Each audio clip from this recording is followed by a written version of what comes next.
بیٹا فوت ہو گیا. ابو عمیر اس کا نام تھا, والد کا نام, ان کے شوہر کا نام حضرت ابو طلحہ انصاری تھا.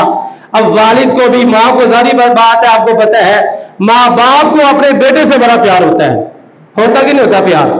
کتنا پیار ہوتا ہے. اب بیٹا بیمار ہو گیا, باپ بھی پریشان ہے, ماں بھی پریشان ہے.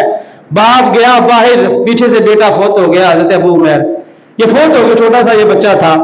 جب یہ فوت ہوا تو ماں کا حوصلہ دیکھے, حضرت ام سلیم رضی اللہ تعالی عنہا, آپ کا حوصلہ دیکھے. آپ نے کیا کیا, آپ نے گھر والوں کو منع کر دیا کہ میرا خاوند جب گھر آئے نا اس کو کوئی نہیں اس کے بارے میں بتائے گا. اس کو ایک کمرے میں لٹا دیا, اس کے اوپر چادر بچھا دی, اور جب خاوند رات کو کاروبار سے کام سے گھر آیا اور اس نے پوچھا بیٹا میرا اب کیسا ہے, اس کا کیا حال ہے, تو بیوی نے کہا جی آج تو وہ بڑا آرام سے سویا ہوا ہے, آج تو وہ اس طرح اتنے آرام سے سویا ہے, آج سے پہلے کبھی بھی اتنے آرام سے نہیں سویا, بڑے آرام سے سویا ہوا ہے, آج وہ بڑا پرسکون ہے. اب بیوی نے شوہر کی خدمت کرنا شروع کر دی, کھانا وغیرہ دیا. جب ساری خاطر تواضع کر لی شوہر کی, پھر شوہر کو بیوی کہنے لگی آپ مجھے یہ بتائیں کہ اگر کوئی ہمسایہ کسی سے آپ چیز ادھار لیتے ہیں اور وہ چیز آپ سے واپس مانگ لے اور واپس دینے پر آپ شور شرابہ کریں, واویلا کریں, یہ کیسی بات ہے؟ شوہر کہنے لگا یہ تو بہت بری بات ہے. جس نے چیز دی تھی اس نے اپنی چیز واپس اب مانگ لی ہے, اب اس پر شور شرابہ کرنا یہ تو بہت بری بات ہے. شور شرابہ نہیں کرنا چاہیے بلکہ صبر کرنا چاہیے. بیوی نے اپنے شوہر کو کہا اللہ نے ہمیں ایک بیٹا عطا فرمایا تھا, اب وہ بیٹا اللہ نے ہم سے واپس لے لیا ہے, اس کا انتقال ہو گیا ہے, اللہ نے ہمیں عطا فرمایا تھا. بیوی کا یہ جو سمجھانے کا انداز تھا میرے بھائیو اتنا پیارا تھا, اتنا خوبصورت تھا. شوہر بھی صحابی رسول تھا. اسی وقت انہوں نے پڑھا انا للہ و انا الیہ راجعون, یہ جملہ پڑھا. حدیث پاک میں آتا ہے یہ جملہ پڑھنے کے بعد جب سرکار کی بارگاہ میں یہ سارا معاملہ رات والا پیش کیا گیا نا, رسول اللہ صلی اللہ علیہ وسلم نے دعا فرمایا یا اللہ ان کی اس رات میں برکت پیدا فرما.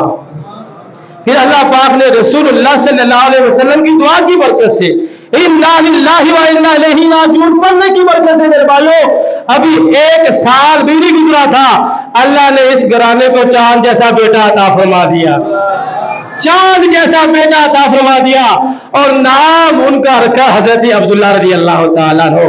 پھر یہ بیٹا ایسا بیٹا ہوا وقت کا بہت ہی بڑا عالم دین, عالم بیٹا اللہ پاک نے اس گھرانے کو عطا فرمایا.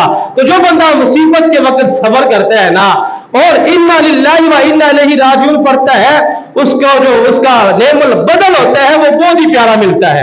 اور یہ حدیث میں آیا ہے, نبی پاک صلی اللہ علیہ وسلم نے فرمایا ہے جو بندہ مصیبت پر صبر کرے انا للہ و انا الیہ راجعون پڑھے, اللہ پاک اس کو اس سے بھی بہترین بدل اس کا عطا فرما دے گا.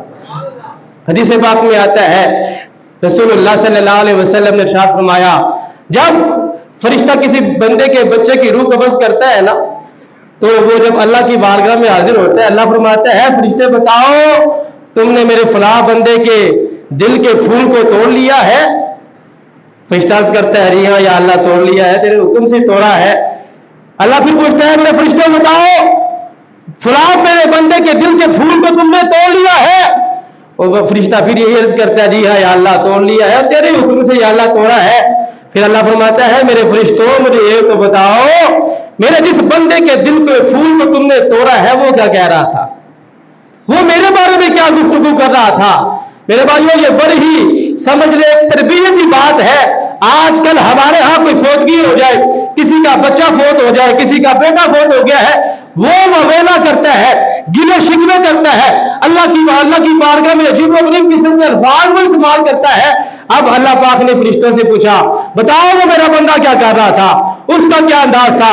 فرشتے نے کہا یا اللہ اس نے تو انا للہ و انا الیہ راجعون پڑھا اور الحمدللہ رب العالمین وہ پڑھ رہا تھا. صبر کیا اس بندے نے, تیری حمد کو بیان کیا. اللہ رب العزت نے ارشاد فرمایا ہے میرے فرشتوں جنت میں ایک محل تیار کرواؤ میرے اس بندے کے لیے, جنت میں میرے اس بندے کے لیے ایک محل تیار کرواؤ اور اس کا نام بیت الحمد رکھ دو, حمد والا گھر, بیت الحمد اس کا نام رکھ دو. میرے بھائیو یہ ہے صبر کا صلہ. صبر کرنے پر انا للہ و انا الیہ راجعون پر کتنا کچھ ملتا ہے.